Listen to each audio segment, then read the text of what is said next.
What up everybody, Venetica back with another video, and this one is going to be a negative video. As you see by the title, I'll be ranking my top 10 worst games I've ever played on the PS3. I figured in between making the very positive and cheery top 100 games of all time list, I figured I'd sprinkle in a little bit of negativity by doing a top 10 worst games list. For those of you who haven't seen it, it's going to be very similar to the format and styling of my PS4 one, which I'll link in the description below if you have not seen that yet. Also, by the time this is posted, I will be on vacation for a week, so if I don't reply to comments and your questions and stuff as quickly as I normally do, please don't think I'm ignoring you or failing to respond to everybody in the comments. I'm just on vacation. I will either try to do them while I'm on vacation, just kind of check in periodically, or once I get right back in a week, I'll make sure to comment on all the comments I see on this video and other videos that I've missed during the time off. So without further ado, let's get right into the video. So first up, I'm just going to show you a pan of all the games I own on the PS3, so you can kind of get the pool of games I'm picking from. I'm obviously not going to talk about games I have not played, because I can't judge them fairly. I don't like just taking whatever Metacritic or other reviewers say and putting that as my own view. I will only be picking games that I have played previously. That being said, also there'll be no two from the same series, so it keeps it fresh, and I limit myself on the amount of sports games I can put on these, because gosh knows there's a lot of sports games you can put on these lists. This will be a combination of a couple key things. Firstly, how good the game is. Secondly, if it was like disappointing or a kind of, I don't know, was like a ruining game of a major franchise, or just one of the low points in a very good franchise, so it kind of has that disappointment factor to it. And three, my overall enjoyment of the game. So if it's a pretty good game but I found it really boring and I have some valid reasons for it, I also feel like that can contribute to why it ends up on the list. And just remember, this is just my opinion, so if you see a game you really love or truly love on this list, I'm not saying the game's terrible in terms of everybody else's viewpoints of it, just my personal opinion and how I experienced the game. Alright, so coming in at number 10, honestly probably the most controversial one that will make the list, I'm assuming. That's why it kind of ends up in the lower end at 10. This is Twisted Metal, the PS3 version. When I got this game, I was really excited for it because I previously played Twisted Metal Black, and the one I honestly spent more time on, which was Head On for the PSP. I really enjoyed that game, thought it was so cool. The car combat was great, it had a great little storyline for each of the characters. There were so many different characters with unique abilities. There was a cool array of weapons, the maps felt good, and it was just a blast to play through and go through all the different characters' little story modes. Fair warning, I got this game after the multiplayer was already dead, so this is not based off of the multiplayer gameplay. I'm solely basing this off the single player. I did not get to experience the multiplayer. I heard it was actually pretty good with some of the online reviews I've seen, so that may have swayed my view if I actually got to experience that, but I didn't personally. So we'll start off with the story. In this game, they decided to do something a little different than they've done in previous Twisted Metals, at least the ones I've played. Instead of having a bunch of different characters, like probably in the 8 to 12 range, with their own all little storylines or all little arcade modes that had kind of a beginning and end story, kind of like you're finishing a fighting game arcade, they opted for making 3 specific characters that can use everybody's abilities and cars that they choose to, but there's only 3 characters that have 3 separate stories. So instead of getting the plethora of stories and playing with the different cars and experiencing the different cars and their respective drivers in like their own unique story, you get 3 characters that each have their own unique story, but can interchange all these different cars. It's a really weird take on it, in my opinion. A big reason why this ends up on my list is it was such a disappointment loading into the game, booting up a story mode, thinking I was going to play with a bunch of different characters and experience all these different stories and go through very unique, kind of slightly different arcade modes for each of them, and I only get 3 stories that they had cool cinematics too. I will say the kind of visuals and non-gameplay sections were actually pretty well done. Just it felt like they kind of took a bunch of content out of the game. I would have much rather seen a bunch of different cars, maybe added, I don't know, like 5 other unique drivers, take it up to like 15 to 20 range, each have their own little arcade with a mini story, kind of beginning, middle, and end of the arcade. I would have rather seen that, just because it would have felt like I got a lot more bang for my buck, and also got to experience all these different classic characters that are in the franchise. Another thing is having the 3 characters. I think it's Sweet Tooth, there's a girl, and another dude. I forget the other dude's name, but having like Sweet Tooth using different vehicles other than his own car just feels weird to me, in my opinion. Having the specific cars for each of the specific characters and having their appearances and personas kind of match the aesthetics of the cars was one of the big things for me in the original games, just because it created these really cool, unique characters. Why this doesn't get too high on my list and some are 10 is because the actual car combat and the modes are pretty good. The story mode, the boss battles are pretty good. I would say I prefer the arcade styles and the different modes you would get in the other games, but it's still well done in this, and the car combat's actually pretty good. It's a little different in terms of it feels a little stiffer at the beginning if you've played any of the other Twisted Metal games, but once you get used to the different controls and the boosting and stuff like that, it starts to feel pretty good and you'll get the hang of it. The weapons, the maps are all pretty decent. It feels basically the same as any other Twisted Metal. Especially was kind of disappointed, honestly, that they didn't add more weapon types. I feel like that's a point where they could have definitely used some variety by making new weapon types. It feels basically the same as any other Twisted Metal game. Overall, honestly, it was kind of just a little boring compared to the other Twisted Metals, in my opinion. I also really didn't like the story mode changes, and it just was very disappointing to me. That's why it ends up on the list. Not a horrible game. I would not recommend people pick it up and give it a try. Just personally, I didn't enjoy it compared to the other Twisted Metal games I've played. Alright, next up, this is kind of more of a universally hated game, so I won't give too much backlash on this one, and that's Call of Duty Modern Warfare 3. I'm going to start this by saying I am not a Call of Duty hater. I've played all of them from Call of Duty 3 till now, at least playing their campaigns. I enjoyed the Call of Duty games. Personally, this is just one that it honestly for a while killed my love of Call of Duty, so I stopped picking up games on release and playing the multiplayer after playing this game. I got back into it eventually, but I had to pick up a bunch of games that had previously come out just because I was so off the wagon after this came out and just disappointed me. So first off, we'll start with the campaign mode. It's honestly the one word I could use to describe it is very forgetful. Usually with Call of Duty games, I'll remember that like one specific mission or moment from each game that like stuck out to me as I was playing it, because there are some pretty cool cinematic parts or some missions that are just pretty cool. For example, in the new Modern Warfare, the one where you're stealthing through the house in like downtown Britain and killing a bunch of terrorists in like stealth, going up all the way with Captain Price. That one was really cool. All Gillied Up's a classic in Call of Duty 4, and Cliffhanger in Modern Warfare 2 was amazing. So there's all these different stages and all these other Call of Duties I can remember at least one really cool moment from, and this one, nothing stands out. The mission I'm showing you for the gameplay is the one I remember kind of, but I just remembered being up in the plane and it crashing. That's all I remembered about it. I couldn't tell you what happens in this game. I couldn't tell you what happens in the campaign. I've played it through. I've beaten it. I just didn't remember it. It was really generic. The multiplayer, honestly, is what bothered me the most about this game. I'm not going to spend too much time because I know a lot of gamers hate talking about Call of Duty and sports games and stuff like that. But I really enjoy the multiplayer games. Black Ops 1 and MW2 were fantastic. Those two are probably my favorite out of the multiplayer side. This one, the maps are just horrible.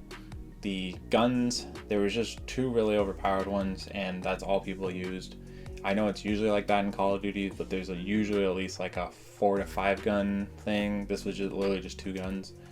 And the Spec Ops was really boring. It was like a survival. They wanted to like capitalize on the zombies market, so they made a survival mode, which was just you bought a bunch of stuff, set it up once, and then it was just like generic NPC shooter guys coming to kill you. It was one of those things that was fun for once or twice, then got really stale really quick. So it was just kind of a lackluster feature in the game, especially because they could have built off the fantastic spec op modes in MW2 with those specific missions. Just make more of those. That would have been perfect. Just add some new variety of maps, different missions and parameters of the MW2 ones, and that would have been fantastic. They just failed to do that. This game was just meh. That's how I would describe it. It's one of the most boring, forgettable shooters out there, I would say. Alright, next one's a pretty famous one in terms of the early PS3, in terms of just being a major letdown. And this is coming at number 8 on my list, and that is Haze. For those of you who don't know, this game was touted as the Halo killer for the PS3 when it was coming out. So what Haze is, it's a shooter, it's a FPS, and it honestly, as you can see from how it looks and stuff, it's basically a very dated feeling PS2 first-person shooter that has the kind of technological advantage of being on a PS3, is how I would describe it. So first off, we'll start with the story, which is honestly the one bright piece in this game that kind of keeps it off of being really high on my list. Just because me personally, I had a little bit of fun with the story. For those of you who haven't played Haze and are going to pick this up, spoiler warnings coming up for like the next, I don't know, minute or two. So if you don't want to hear about spoilers of the story, go skip past it. I'm just going to briefly touch on it, but if you don't want to hear anything, skip past it a little bit. So basically, the story is classic. You're in a bad organization. They're like the all-powerful organization at the time. You're clearly on the bad side. They're clearly evil. Oh my gosh, they start to do slightly sketchy stuff after doing a couple missions. Then you flip, then you go against them, then you take them down. That's the story. But what makes Haze so unique, and what makes it the kind of only like bright spot on the game, is how they deliver that to you. So how I would describe Haze's story is kind of like a B or C list action movie from like the early 2000s, but you're playing. So the whole game is filled with a bunch of kind of visual bugs or really weird textures and graphics, and then a bunch of like college frat dude characters as every single squad mate you ever have, and they just go around saying like boosh and got him and like bam and stuff like that, and they're like douchey frat guys, all with guns, hyped up on drugs, and going around shooting people. That's what this game is. Yeah, damn! Yes, sir! A toast to freeing some hearts and minds, to freeing this country. So basically the entire game, the other people you run into aren't like them, but you kind of interact with that group for the entire thing. So it's basically that experience throughout an entire game. The combat is by far the worst part of this game, and the performance of the game. First off, it feels like it's running okay at times, and sometimes when you're in combat, it just feels so off, is how I would describe it. Everything's paper mache. You just shoot, and eventually the art of the guy just falls on the ground, basically. Like, you just point at something, shoot it, there's no recoil, everything's paper mache, and then they die. The one cool thing I will give the game is the whole Haze thing revolves around this drug that they inject to make super shoulders. That's just kind of the basic story you'll get out of the way in like the first 10 seconds of the game. But there's a mechanic where you can inject yourself with it, and you can kind of get like night vision almost, or thermal vision, and kind of see enemies, and you move a lot faster. That part was kind of neat, but it kind of dies off pretty quickly. But everything else was just so bad around it in terms of the combat that doesn't make up for it. The AI is just kind of really stupid. They just kind of sit around things and then peek up and then sit around and then peek up and then sit around and peek up, or they'll just run at you like this until you shoot them dead. It's just kind of play until you get a cutscene, enjoy the cheesiness of the cutscene, play, be bored until you get to the cutscene, enjoy the cheesiness of the cutscene, rinse, repeat, rinse, repeat, rinse, repeat until you beat the game. This game did have multiplayer. I never played it. I got it way past when the servers were up, and I'm assuming it didn't last long. The one way I can see kind of recommending this game is if you're one of those people that enjoys a bad good game. So the game is inherently bad, but it has some stuff that makes it good because just how bad it is. That's how I would describe this game. And that's why it makes my list. Alright, next up we got Dynasty Warrior Strikeforce. This one's going to be more personal preference mixed with my experience with other games in the series. The game itself, it's not terrible. I would say it's just a very watered down and boring version of other Dynasty Warrior games. This might just be a personal thing where I picked this game up way past the prime of it, so I don't appreciate it like people appreciated it at the time. Or it could just be I'm right about this. Either way, it makes the list for me personally. And for me, this is one I honestly dropped this game probably like 3 or 4 hours into it. It just felt stiff and boring compared to other Dynasty Warrior games. I didn't enjoy the characters' feel to their movements. It felt really stiff compared to the newer games. That just might be it being an older game. There wasn't as many enemies, the modes and kind of the story mode you go through, it just didn't get me interested. All those other games had some sort of mode or some sort of story element or some character that really made me want to level up this character and go through the story with them. This one, nothing gripped me. It was very bland. All the environments were very bland. The whole story in game was really just bland. That's how I would describe it, honestly.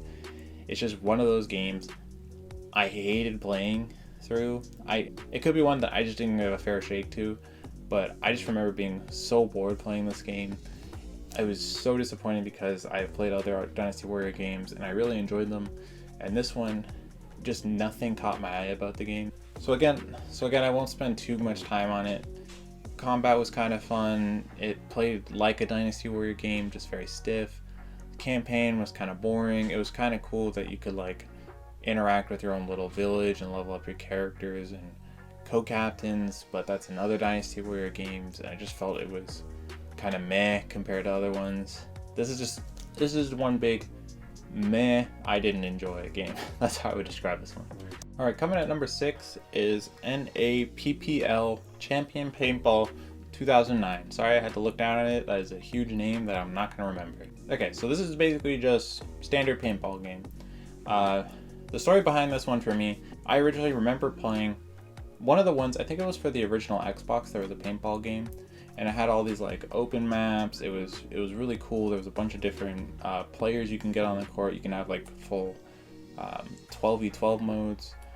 I can't remember if I'm remembering a PC game or an original Xbox game, but when I picked this up, I was remembering that game, and I was like, oh, this seems like a paintball game. There's probably not too many versions of paintball games, so I figured it would be roughly the same. And boy, I was wrong. Okay, so I'll start off with like the story mode or like the campaign mode and the modes it offers. So those are very lackluster. The campaign mode is basically just you have your team of 4 to 8 guys, I'm pretty sure. You can level them up, which is kind of neat. And you go through like very beginner tournaments, play like 4, do the championship, which is kind of like a tournament. Then you move on, do like 4, and there's like, I don't know, like 8 to 10 leagues. It takes a while to go through, honestly, which you would think is great because you're getting a lot of content, leveling up all these characters, and honestly, that's what I thought originally when I was playing it. I was like, oh, this is neat, you know. You start off with a couple characters and you add a little more to your team and you're upgrading all these characters. And then probably about halfway through it, you realize it's kind of boring, kind of repetitive, and the leveling up really gets pointless later. So I'll explain that. So through the campaign, you level up, you get a bunch of points depending on how well you do in the tournaments. You have to win all of them to eventually move on. You level up your characters with that and buy like different gear and kind of customize your team's outfits and stuff like that. That part's kind of neat. But you gain points way too quickly. By around like, I'm gonna say like halfway through the campaign, you're gonna have 3 guys on your team fully maxed out, And the difference between a fully maxed out guy and a not fully maxed out guy is insane. So basically, the game comes down to, you have 3 fully maxed out guys, you load into the match, which I will point out, there's no, usually in paintball there's like the big open like foresty maps that you can have a ton of players, and there's a little bit of variety to it, and it's more like a 12 on 12 or like 8 on 8 or something like that. In this one, it's just a tournament style 4 on 4, and it's just like lanes, and it's just the standard small paintball map. That's all you play on through this entire game, which is one of the things that's horrible about this game. But back to what I was originally talking about, is the strategy is, if you have the court sit in front of you like this, you basically take your guy, you run it across the side, and you just aim like this to the left of them, looking into the court. You spam the trigger as hard as you can, and your guy's so fast compared to everybody else, they just miss you always. And you just sit there and peg them, and you go left and right, left and right, left and right until you kill everybody. And then you go grab their flag because nobody's alive, and you bring it back. And then you rinse and repeat that through the entire rest of the game, and you win. There's no big maps, you can't utilize, you have a bench of like 8 to 12 people. You can never utilize your whole team, so you just level up your main 4, and they carry you through the entire game. It would have been great if there was modes where all of your team was used, so there's a reason to spread out the points more. So basically what I'm saying is, the maps, there's no variety basically, it's just different little setups of how the little balloons are set up differently, or the guards, or whatever they're called. So the campaign's kind of messed up in that way, and it gets really boring really quick. The gameplay is okay. It's just point, click, balls go flying. You can kind of crouch and slide, which is kind of cool. And as I said, once you get the upgrades, you just cheese your way through the entire thing. Your AI is actually pretty good compared to their AI usually. Your AI usually will just crap on them throughout the entire game. And then you just come around like a superhuman being and just go just light them all up, take the flag, bring it back, you win. So very boring, very repetitive, and very cheesable. So honestly, just a poorly made game. Alright, so coming at number 5, just past the halfway point. Appreciate it if you're sticking around for the whole video. Alright, and that is NBA Baller's Chosen One. This is one that probably is the most disappointing for me. I don't know if I've ever talked about it on the channel, but the original one of this, NBA Ballers, I have it on the PS2. I'm pretty sure it's on the Xbox and the GameCube as well, but I have it on the PS2. That game's amazing. If any of you haven't picked it up and you really like arcade sports games, especially basketball games, that one's awesome.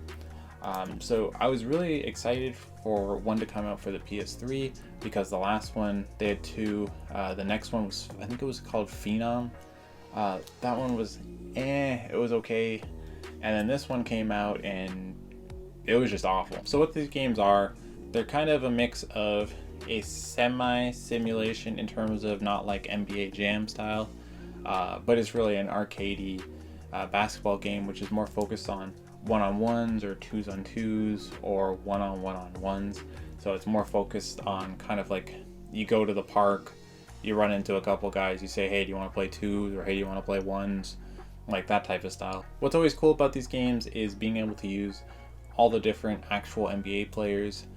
So that part's always neat, especially seeing the difference between this roster and the PS2 roster, where the jump in eras is so different that you get a bunch of different variety of new characters and players to play as. So we'll first off out with the content. So the other NBA Baller games always had... So the original NBA Ballers game had this kind of arcade style ladder almost, where there was a bunch of different characters and you would play them kind of in order, kind of like left to right, left to right, left to right, and they all had their like specific game mode or specific kind of rule set that they'd be using. So it was a good variety of the different players you were facing and how the matches would actually play out and how you would win. There was also a lot of creative options for your characters. You could create a character and have like a girlfriend on the sideline. You can have a cool car in the background. You could upgrade all their stats individually. You could create hot zones for your characters. You had like passive abilities you could put on your character, change their appearance, and you could have a friend on the sideline that you could actually pass the ball out to and then have it pass back into you, kind of like a little street style move almost. And this game was on, it still had some of the features in it. The campaign mode and stuff was not flushed out compared to the other one. And also just the lack of the kind of arcadey style and just being able to play as whoever. You could play as an NBA player through it, or you could play as your own created character if you want it. Kind of added that freedom to make all these different like dream matchups and play a bunch of your favorite players and also your created player if you want to. And even if you played as your NBA players, you gain points where you could upgrade or buy stuff for your created characters while playing as the NBA one. So it just felt more like a full experience. On the gameplay side is where it's most egregious, to be honest. The gameplay has not improved since the first one. The first game to this one is the exact same. The lack of kind of the smoothness of the gameplay was never fixed. The issues with like very glitchy kind of animations and shot types still there. It's all the same animations basically, and it just feels like you're playing the other game without all the cool content that the other game offers. And the biggest thing in this game, which turned me off completely as I was playing it, is they lock the camera. So there's only like I think one, maybe two options for the camera, but it's always at a terrible, like if they're all playing over there, the camera's literally on the side of the court looking in. Like, it's horrible. You can't tell your positioning as well as if it was kind of overhang or facing in front or something like that. And it's just awful. To be honest, it's probably one of the biggest reasons I didn't really like this game. So yeah, NBA Ballers. Alright, so coming at number 4 is Aliens Colonial Marine. This is kind of a universally hated game for the console, and one of the more famous examples of a hated game for this console. And there's a good reason for that. First off, a little overview of the game. It's a campaign-based first-person shooter. So it's basically a first-person shooter based in the Aliens franchise. So basically, what I remember about the story, because it was very forgettable, it's basically you were on a ship that either gets boarded or destroyed or something.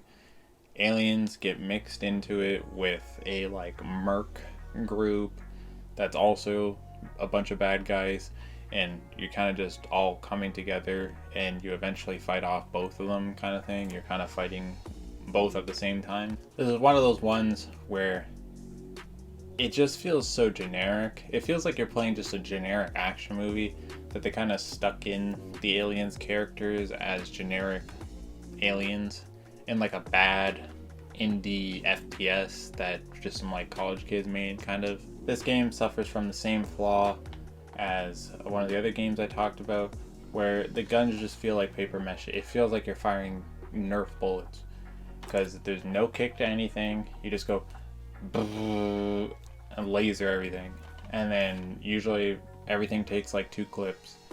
You kill the things, move on to the next area, rinse, repeat, you're done the game.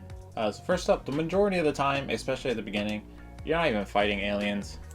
You're fighting like generic merc number 45 comes in and you blow his head off, and you go to the next area and it's like, oh look, 10 other mercenaries. It feels like you're playing a Call of Duty game.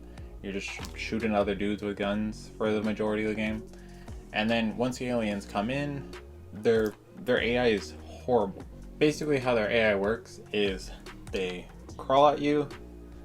If they get to you after failing to path to you, usually, they one-shot you. Or they usually, what they do is you basically hug a wall or hug near something. They get stuck. You shoot them. You reload. You shoot them. They die like halfway through your second round. You move on to the next area. Next ones come in. You either get one shot by them, or they don't path to you correctly. You shoot them a bunch, reload, shoot them a bunch, rinse, repeat. But where I remember it being so horrible was the combat and how the game actually plays. They also add these horrible like stealth sections where you'll be like without a gun or something like that, and you'll be just walking through or crouching through a certain area, and you basically have to memorize where these aliens are gonna come, like shooting through the vents or shooting up at you, and if you get hit by it once, you're dead, and then you have to go through the entire thing again. Memorize the maze of where they are, rinse repeat till you get up. It's obviously a very thrilling design choice, and this game probably has one of the most egregious boss fights I've ever seen. So the end boss fight, I won't spoil it just in case for some reason somebody wants to play it in terms of like specifics of how you get there and what happens. But basically the boss fight, it leads you up to this big boss that you're fighting, and you're shooting it or whatever, and then like little ads come out, like little mini ones of it come out. You shoot the regular aliens, and then it's like, okay, activate this, and you think you're going to activate it, whatever the interaction is, to kind of extend it to the next stage of the boss fight, or to the point where you actually fight the main big boss. And then you press the thing dies instantly, and the game's over, roll credits. So like, they build up this entire game to fight this big boss, and then it's just boop, press button after killing a bunch of enemies you've been killing for the entire game, and it's like, oh look, it's dead, alright, see you later, hope you enjoyed our game.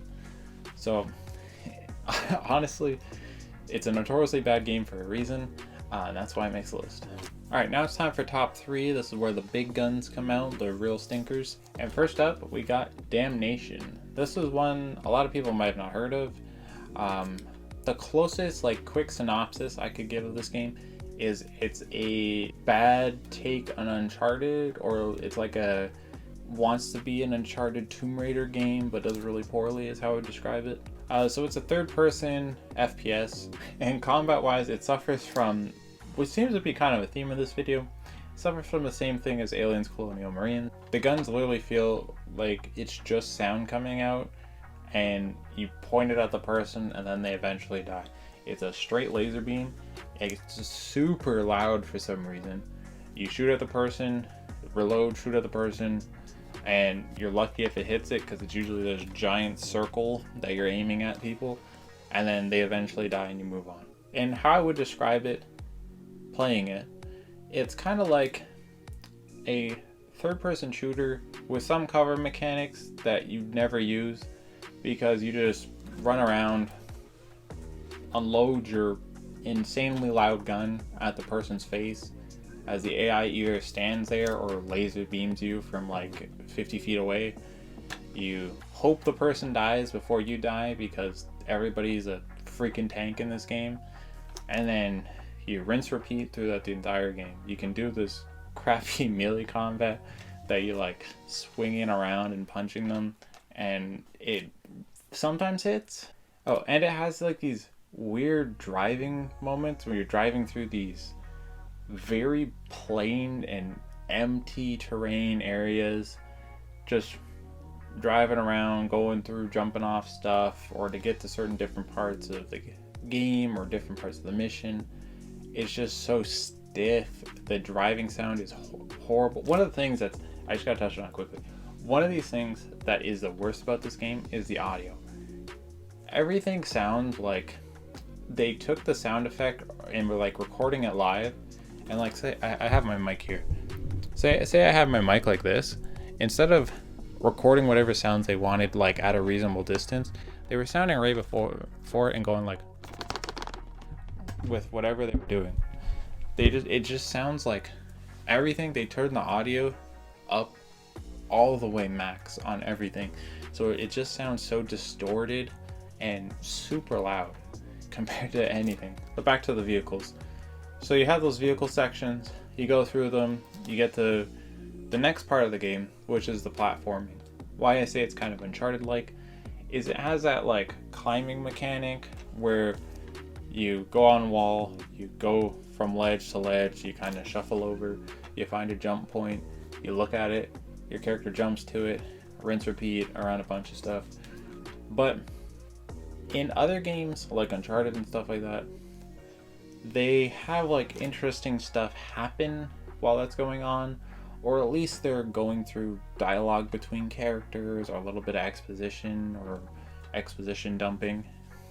In this game, it's kind of like, unless there's a rare chance where your character's talking to one of the companions that usually just stands there or falls off of a map and then respawns and then stands there some more, your character just kind of is climbing stuff that is very not laid out right, so you can hardly tell what is actually jumpable to and what is not.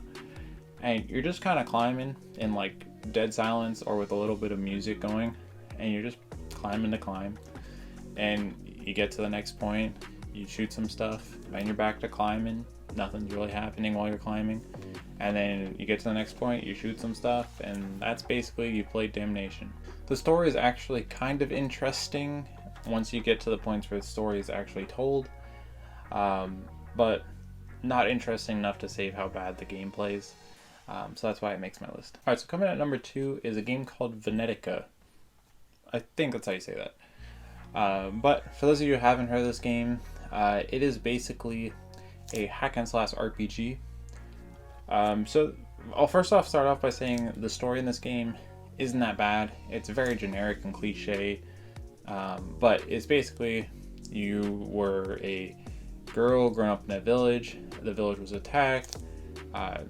Somebody you knew and loved died, and then you're basically on this giant revenge spree and trying to stop like the evil bad guys. I can't remember if there's like you're trying to revive the person you lost. That part's okay. It's passable at least.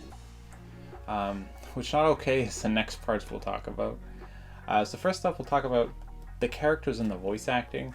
I can excuse like the bad art style and like how nothing really matches lip wise, but the actual recording of the characters and the voice acting is awful in this game.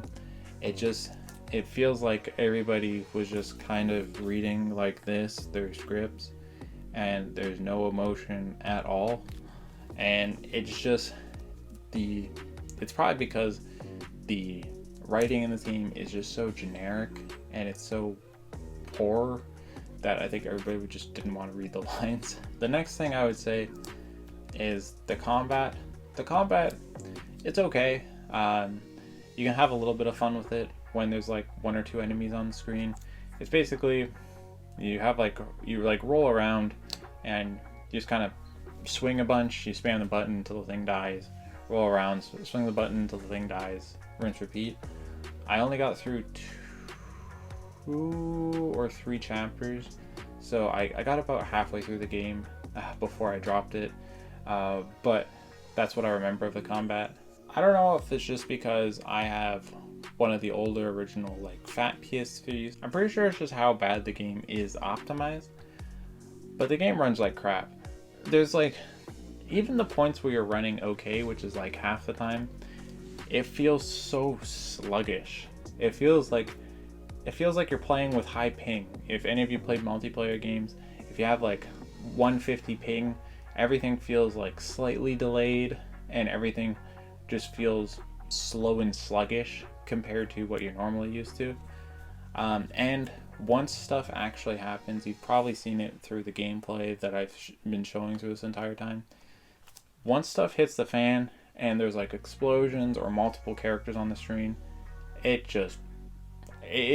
feels like you're just about to freeze the entire time you're playing it. And it's not like one of those things where there's certain sections or certain cities or it's the entire game feels like that. And that's probably the main reason I dropped the game, to be honest.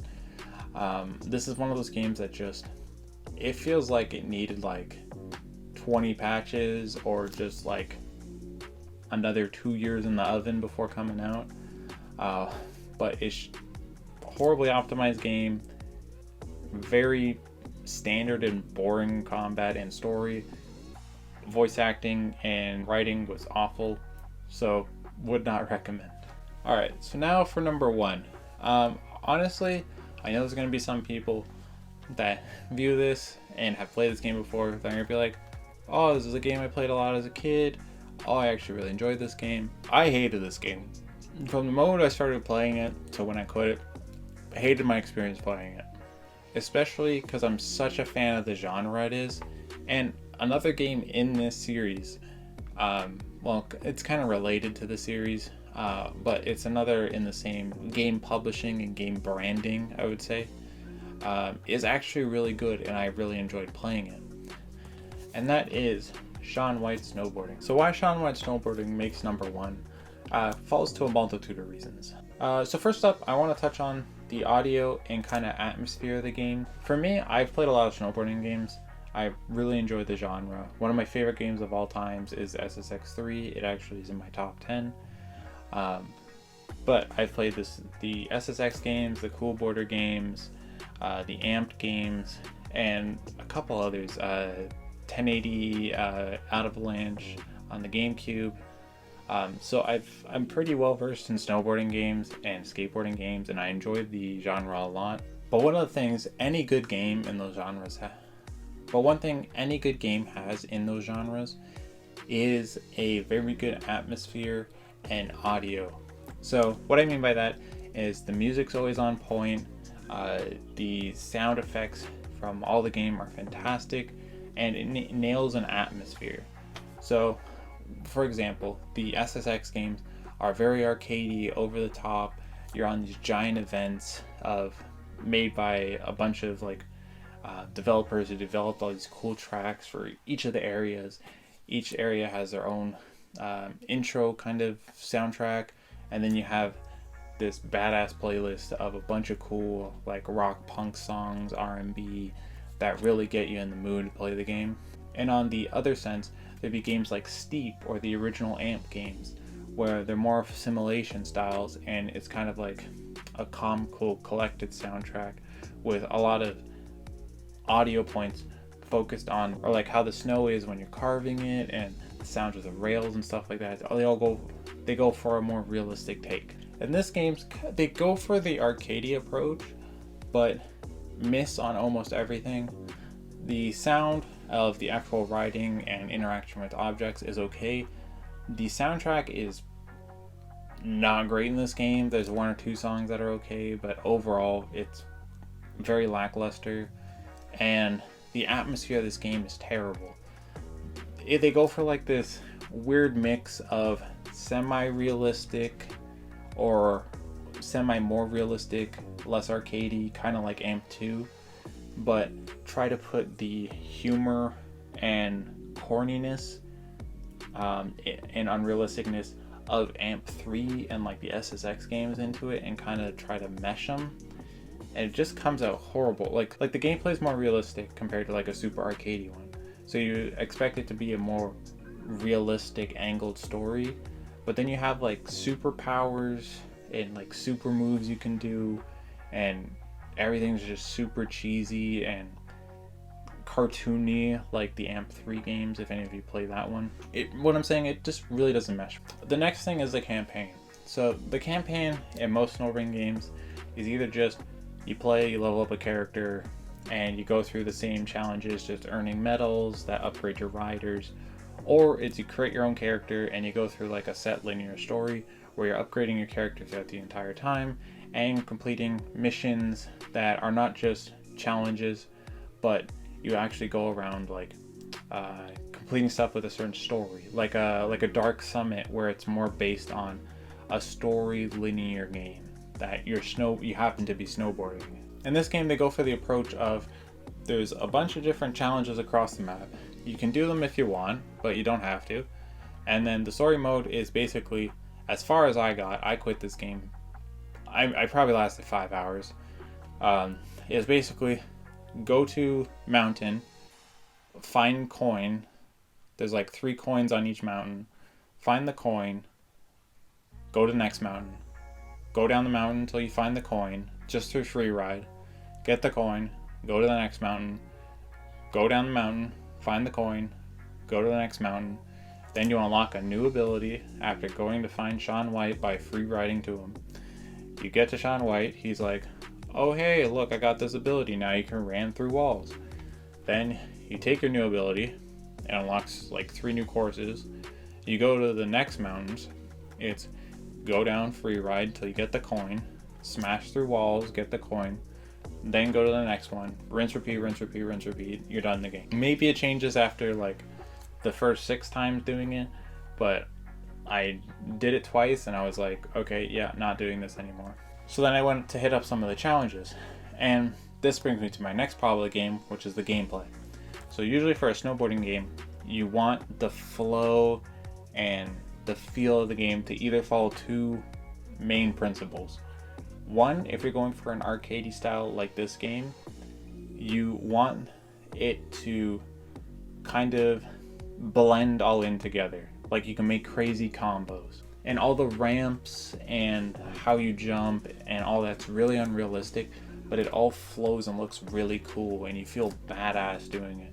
Kind of like an SSX game, or for anybody who hasn't played snowboarding games, the Tony Hawk games follow that same rule set as well. And then the other one is if you're going for the more realistic take.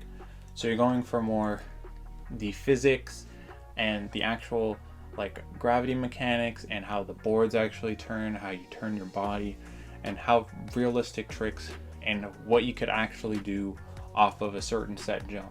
So if you were to hit that jump in real life off of that same size, off of that same mountain with the same board and the same speed, you would still be able to do those tricks that you're doing in game in real life. That's kind of more the steep or like the original Amp game style. And this one, again, it suffers from the wanting to kind of combine the two. They have kind of the setups where it feels like it should be playing more arcadey, but the controls are so stiff, and how you grab, how you spin, how you interact with ramps and rails and stuff like that, that you can never do more than just basic stuff, as far as I could. And it might just be I'm terrible at this game, I don't know, but everything just felt so stiff and missed that lack of flow that these games really need, that I just didn't really want to take time to learn through the stiff and painful gameplay